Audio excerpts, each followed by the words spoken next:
జోగులాంబ టీవీకి స్వాగతం. ముందుగా ముఖ్యాంశాలు. జోగులాంబ దేవి శరణ్ నవరాత్రులకు మంత్రి జూపల్లికి ఆహ్వానం.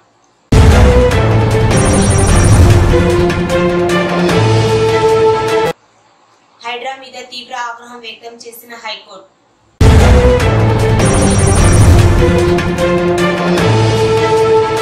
ప్రముఖ వాస్తు సిద్ధాంతి నీలకంఠమయ్యను పరామర్శించిన ఐజ అఖిలపక్ష కమిటీ నాయకులు.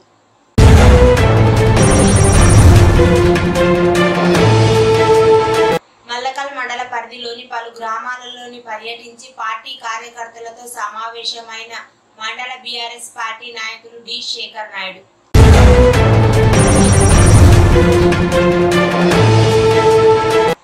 గద్వాల్ నియోజకవర్గ వాల్మీకి సేవా సంఘం కార్యదర్శిగా ఎన్నికైన రాజు నాయుడు.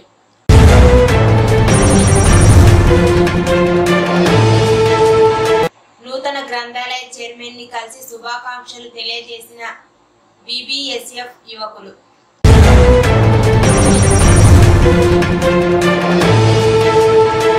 పదవి విరమణ కార్యక్రమంలో పాల్గొన్న మున్సిపల్ చైర్మన్.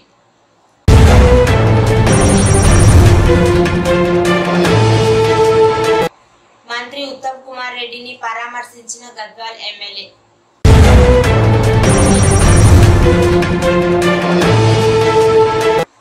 హైదరాబాద్ లోని మార్కెటింగ్ డైరెక్టర్ ని కలిసిన అలంపూర్ వ్యవసాయ మార్కెటింగ్ చైర్మన్, వైస్ చైర్మన్.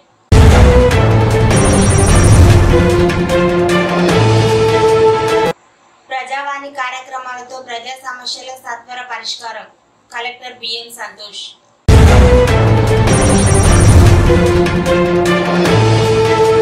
ఇక వివరాల్లోకి వెళితే, జోగులాంబ గద్వాల జిల్లా గ్రంథాలయ కమిటీ నూతన చైర్మన్ గా ఎన్నికైన సందర్భంగా ఏఐసిసి కార్యదర్శి మాజీ MLA doctor S A Sampath Kumar ని శాలువాతో సత్కరించి ప్రత్యేక ధన్యవాదాలు తెలియజేసిన గ్రంథాలయ చైర్మన్ నీలి శ్రీనివాస్ మరియు Alampur marketing chairman Bingudoddi Doddeppa, vice chairman Pacharla Kumar, Congress నాయకులు తదితరులు పాల్గొన్నారు. సోమవారం హైదరాబాద్ లోని ఉస్మానియా యూనివర్సిటీలో జరగబోయే పీడీఎస్యు 50 వసంతాల సర్వోత్సవాల సభకు గద్వాల్ నుండి బయలుదేరిన పీడీఎస్యు జిల్లా అధ్యక్షులు, కార్యదర్శులు పి హరీష్ శ్రీనివాసులు, జిల్లా ఉపాధ్యక్షుడు చందు, సహాయ కార్యదర్శి రవితేజ, జిల్లా నాయకులు లక్ష్మీనారాయణ్, మురళి, సుత్తి కుమార్, అబ్దుల్ చరణ్, అమర్ తదితరులు పాల్గొన్నారు.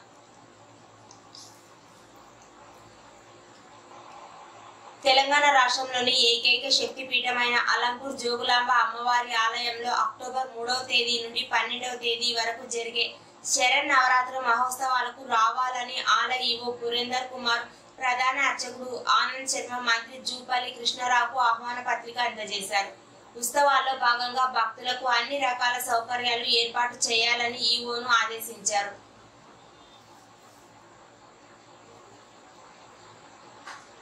కర్ణాటకలోని మైసూరులో మరో రేవ్ పార్టీని పోలీసులు భగ్నం చేశారు. 50 మందికి పైగా అరెస్టు చేశారు. మైసూరు తాలూకాలోని మీనాక్షిపురం సమీపంలో ఓ ప్రైవేట్ ఫామ్ హౌస్ లో రేవ్ పార్టీ జరుగుతున్నట్టు సమాచారం అందుకున్న పోలీసులు దాడి చేసి భగ్నం చేశారు. పోలీసులు ఇచ్చిన సమాచారంతో ఘటనా స్థలానికి చేరుకున్న ఫోరెన్సిక్ సైన్స్ ల్యాబొరేటరీ బృందం పార్టీలో డ్రగ్స్ వినియోగంపై తనిఖీలు చేపట్టారు. పోలీసులు అదుపులో ఉన్న వారికి రక్త పరీక్షలు నిర్వహించారు. దాడి సందర్భంగా 15 మందికి పైగా యువతులు అపస్మారక స్థితిలో ఉన్నట్లు పోలీసులు గుర్తించారు. రేవ్ పార్టీపై ముఖ్యమంత్రి సిద్దిరామయ్య స్పందించారు. దీనిపై చట్టపరమైన చర్యలు తీసుకుంటామని తెలిపారు. పోలీసులు దర్యాప్తు జరిపి చర్యలు తీసుకుంటారని చెప్పారు. పార్టీలో డ్రగ్స్ వినియోగాన్ని గుర్తించినట్టు పోలీసులు ఉన్నతాధికారులు తెలిపారు. పార్టీలో పెద్ద ఎత్తున మద్యం, సిగరెట్లు ఉపయోగించారని, పార్టీకి హాజరైన వారి నుంచి శాంపిల్స్ సేకరించామని, రిపోర్ట్ల కోసం ఎదురు చూస్తున్నామని పేర్కొన్నారు.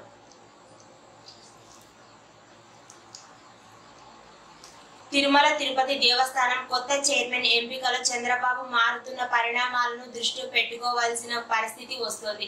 ప్రతిసారి అది రాజకీయ పదవిగానే భర్తీ చేస్తున్నారు. కానీ ఈసారి మాత్రం రాజకీయాలకు అతీతంగా ఆధ్యాత్మిక ప్రముఖుడిగా, దేశవ్యాప్తంగా గుర్తింపు పొందిన వారికి, పరిపాలన అనుభవం ఉన్న వారికి, దేవునిపై వంక పెట్టలేనంత భక్తి ఉన్న వారికి అవకాశం ఇవ్వాల్సిన పరిస్థితి కనిపిస్తోంది.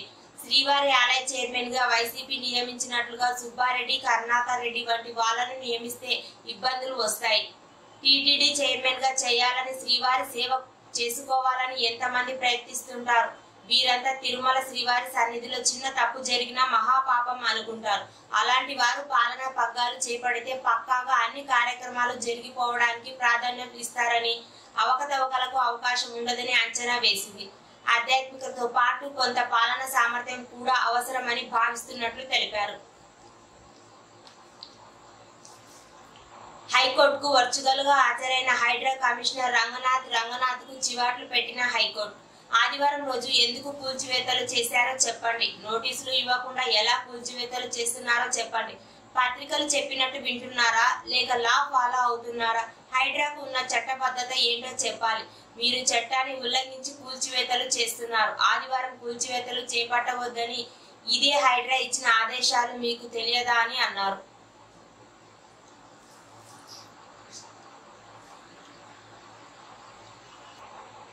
జోగులాంబ గద్వాల జిల్లా ఐజ మున్సిపాలిటీ కేంద్రంలో భరత్ నగర్ కాలనీలో ఉన్న నీలకంఠమయ్యను వాస్తు సిద్ధాంతికి ఈ మధ్యనే గుండెపోటు రావడం వల్ల 2 స్టంట్లు వేయించుకున్న నీలకంఠమయ్యను పరామర్శించిన వారిలో నాగర్దొడ్డి వెంకటరాములు, మెడికల్ తిరుమల రెడ్డి, ఎంఆర్పిఎస్ ఆంజనేయులు, తెలుగు శ్రీను, అశ్వమారెన్న,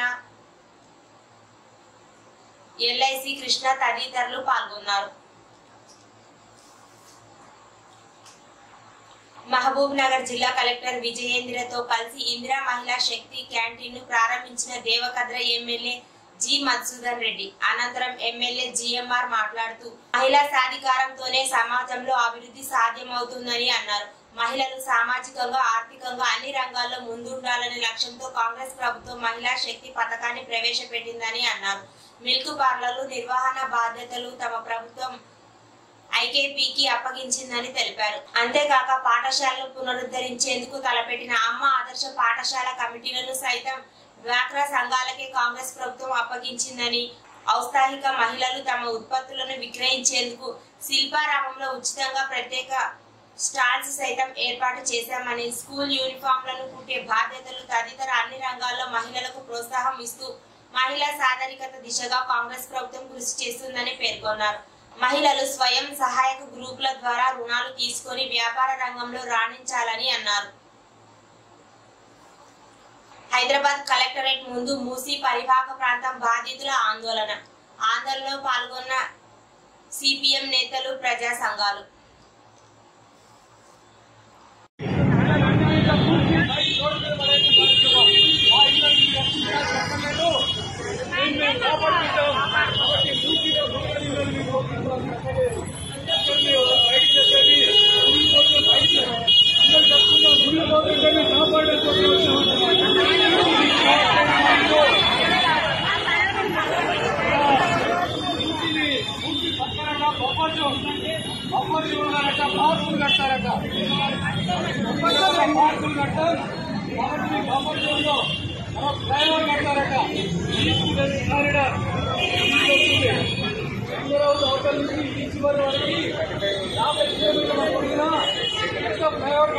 చెన్నూరు 50 పడకల ప్రభుత్వ ఆసుపత్రిలో ఐసీటీసీ ఎయిడ్స్ పరీక్ష కేంద్రం లేకపోవడంతో చెన్నూరుతో పాటు పక్కనే ఉన్న కోటెపల్లి, వేములపల్లి మండలాల గర్భిణీలు, హెచ్ఐవి అనుమానిత బాధితులు పరీక్షల కోసం 40 కిలోమీటర్ల దూరంలో ఉన్న మంచిర్యాల మరియు గోదావరి కని ప్రభుత్వ ఆసుపత్రులకు వెళ్లాల్సి వస్తుంది. ప్రభుత్వ ఆసుపత్రిలో ప్రసూతి కోసం వచ్చే గర్భిణీలకు తప్పనిసరిగా ఎయిడ్స్ పరీక్షలు చేయాల్సి వస్తుంది.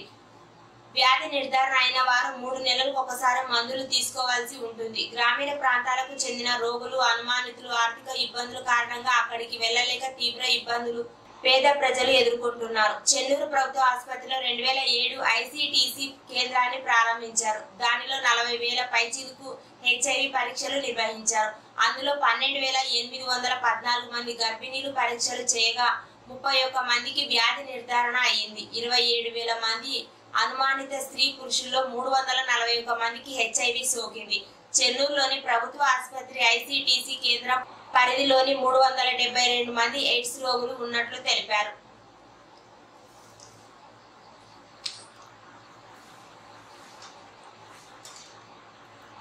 త్వరలో మల్లకల్ మండల కేంద్రంలో జరిగే బీఆర్ఎస్ ఆత్మీయ సమ్మేళనాల్లో గ్రామాల నుంచి పెద్ద ఎత్తున తరలి రావాలని బీఆర్ఎస్ పార్టీ నాయకులు డి శేఖర్ నాయుడు అన్నారు. సోమవారం జిల్లా బీఆర్ఎస్ పార్టీ నాయకులు బాసు హనుమంతు నాయుడు ఆదేశాల మేరకు మల్లకల్ మండల పరిధిలోని మద్దెలబండ, తాటికుంట, నేతవానిపల్లి గ్రామాల్లో పర్యటించి పార్టీ కార్యకర్తలతో సమావేశం అయ్యారు. అనంతరం త్వరలో మల్లకల్ మండల కేంద్రంలో జరిగే పార్టీ కార్యకర్తల ఆత్మీయ సమావేశానికి పెద్ద ఎత్తున తరలి రావాలని వారు కోరారు.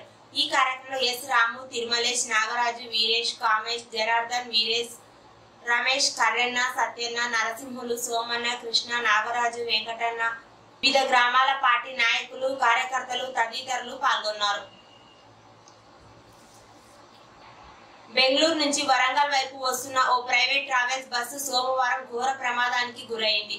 వివరాల్లోకి వెళితే జనగామ మండలం యశ్వంతాపురం వద్ద వరంగల్ జాతీయ రహదారిపై ప్రైవేట్ బస్సు బోల్తా పడింది. రన్నింగ్ లో బస్ టైర్ ఒక్కసారిగా పేలడంతో అదుపు తప్పి బస్సు బోల్తా పడినట్లు తెలిసింది.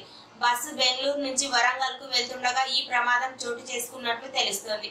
ఈ ఘటనతో బస్సులో ప్రయాణిస్తున్న ఇద్దరికి తీవ్ర గాయాలు కాగా 23 మందికి స్వల్పం గాయాలు అయినట్లు సమాచారం అందుకున్న పోలీసులు ఘటనా స్థలాన్ని చేరుకొని క్షతగాత్రులను జనగామ జిల్లా ప్రభుత్వ ఆసుపత్రికి తరలించారు. కేసు నమోదు చేసుకుని దర్యాప్తు చేపట్టారు. కాగా బస్సు బోల్తా పడడంతో సుమారు కిలోమీటర్ల మేర భారీగా ట్రాఫిక్ జామ్ కావడంతో పోలీసులు సహాయక చర్యలు ముమ్మరం చేశారు. త్రుటిలో పెను ప్రమాదం తప్పడంతో అంతా ఊపిరి పీల్చుకున్నారు.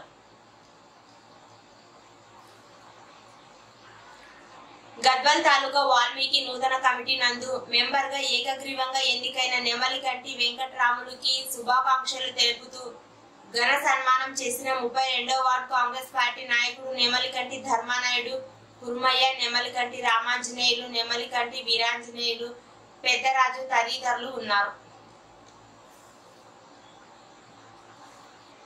జోగులాంబ గద్వాల జిల్లా నియోజకవర్గం గద్వాల పట్టణంలోని జరిగిన వాల్మీకి భవన్ లో ఏర్పాటు చేసిన సమావేశంలో నియోజకవర్గ వాల్మీకి సేవా సంఘం కార్యదర్శిగా గట్టు మండలం ఎల్లందోడి గ్రామానికి చెందిన రాజు నాయుడు ఎన్నికయ్యారు.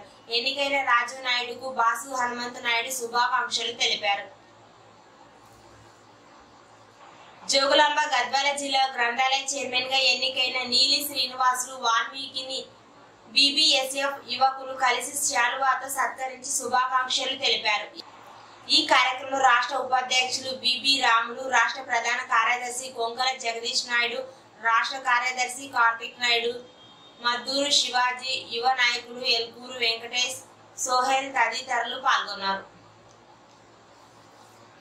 సోమవారం గద్వాల జిల్లా కేంద్రంలోని తెలంగాణ రాష్ట్ర రోడ్డు రవాణా సంస్థ గద్వాల డిపో కండక్టర్ టీజీఆర్టీసీకి చెందిన నరసింహ పదవి విరమణ సన్మాన మహోత్సవం కార్యక్రమం మున్సిపల్ చైర్మన్ బిఎస్ కేశవ్ హాజరయ్యారు. ఈ సందర్భంగా వారు దంపతులకు శాల్వా కప్పి పూలమాలలతో ఘనంగా సత్కరించి పదవి విరమణ శుభాకాంక్షలు తెలిపారు.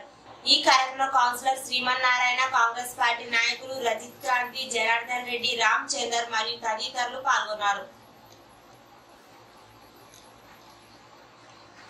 రాష్ట్ర నీటిపారుదల శాఖ మంత్రి ఉత్తమ్ కుమార్ రెడ్డి తండ్రి పురుషోత్తం రెడ్డి అనారోగ్యంతో మరణించారు.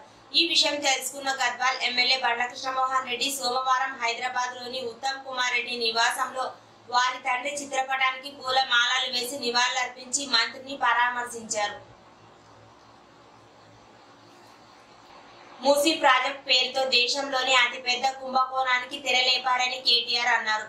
దేశంలో వచ్చే ఎన్నికల కోసం ఈ ప్రాజెక్టు కాంగ్రెస్ రిజర్వ్ బ్యాంక్ లో వాడుకోవాలని చూస్తోందని అన్నారు. నమామి గంగే ప్రాజెక్ట్ 40,000 కోట్లు అయితే మూసీ ప్రాజెక్టు కోసం 1,50,000 కోట్ల. ఇందులో మతలబ్ ఏంటి అని అన్నారు. ఇది కుంభకోణం కాక మరేంటని తెలిపారు. కాంగ్రెస్ పార్టీ ప్రాధాన్యత ఏంటి? ప్రజలకు ఇచ్చిన హామీలను కాదని మీ విలాసాలకు 1,50,000 కోట్ల అని అన్నారు. మూసీ బాధితుల పాలిట రేవంత్ రెడ్డి కాలయముడుగా తయారయ్యారని అన్నారు. బాధితుల ఆక్రందనలు రాహుల్ గాంధీ, ప్రియాంక గాంధీలకు వినబడడం లేదా అని అన్నారు. ముఖ్యమంత్రి రేవంత్ రెడ్డిని ప్రజలు తిట్టే తిట్లు గతంలో ఎప్పుడూ నేను వినలేదని కేటీఆర్ తెలిపారు. ప్రజలకు బీఆర్ఎస్ అండగా ఉంటది, అవసరమైతే న్యాయం కోసం సుప్రీంకోర్టును కూడా ఆశ్రమిస్తామని కేటీఆర్ అన్నారు. సోమవారం జోగులాంబ గద్వాల జిల్లా నియోజకవర్గం మల్లకల్ మండల నూతన ఎస్ఐ నందీకర్ని మర్యాద పూర్వకంగా కలిసి శాలువాతో ఘనంగా సత్కరించి శుభాకాంక్షలు తెలిపారు. ఈ సందర్భంగా డి శేఖర్ నాయుడు మాట్లాడుతూ సమాజంలో జరుగుతున్న అన్యాయాలు అక్రమాల పట్ల ఎప్పటికప్పుడు నిఘా పెడుతూ శాంతి భద్రతలకై ప్రజలకు వారధిగా నిలిచే ఏకైక వ్యవస్థ పోలీస్ వ్యవస్థ అని అన్నారు. మా వంతుగా శాంతి భద్రతల దృష్ట్యా పోలీస్ డిపార్ట్మెంట్ కు సహకరిస్తామని అన్నారు. వారితో పాటు తిరుమలేష్, ఎస్ రాము, నాగరాజ్, వీరేష్, భాస్కర్, కామేష్, రమేష్ మరియు పార్టీ నాయకులు, కార్యకర్తలు తదితరులు పాల్గొన్నారు. సోమవారం హైదరాబాద్ లో మార్కెటింగ్ స్టేట్ ఆఫీస్ లో డైరెక్టర్ లక్ష్మీబాయిని మర్యాదపూర్వకంగా కలిసి అలంపూర్ వ్యవసాయ మార్కెట్ అభివృద్ధి కొరకు సహాయం అందించాలని కోరడం జరిగింది. డైరెక్టర్ లక్ష్మీబాయి ఎల్లప్పుడూ అలంపూర్ వ్యవసాయ మార్కెట్ కమిటీ అభివృద్ధి కొరకు సహకరిస్తామని సానుకూలంగా స్పందించారు. చైర్మన్ దొడ్డన్న మరియు వైస్ చైర్మన్ పచ్చర్ల కుమార్ కృతజ్ఞతలు తెలిపారు. ప్రజావాణి కార్యక్రమం ద్వారా ప్రజా సమస్యలను త్వరగా పరిష్కారం అవుతాయని జిల్లా కలెక్టర్ బిఎం సంతోష్ అన్నారు. సోమవారం కలెక్టర్ కార్యాలయంలోని సమావేశ మందిరంలో ప్రజావాణి కార్యక్రమం నిర్వహించారు. ఈ కార్యక్రమానికి జిల్లాలోని వివిధ ప్రాంతాలకు చెందిన 42 మంది తమ సమస్యల పరిష్కారం కోసం దరఖాస్తు చేసుకున్నారని కలెక్టర్ తెలిపారు. ప్రజావాణి కార్యక్రమంలో వచ్చిన దరఖాస్తులపై అధికారులు ప్రత్యేక దృష్టి సారించి వెంటనే పరిష్కరించాలని కలెక్టర్ ఆదేశించారు. ఈ కార్యక్రమంలో అదనపు కలెక్టర్ శ్రీనివాసరావు, నరసింహారావు, ఆర్డీఓ రామచంద్రలతో కలిసి కలెక్టర్ ఫిర్యాదులను స్వీకరించారు. వివిధ శాఖల జిల్లా అధికారులు తదితరులు పాల్గొన్నారు.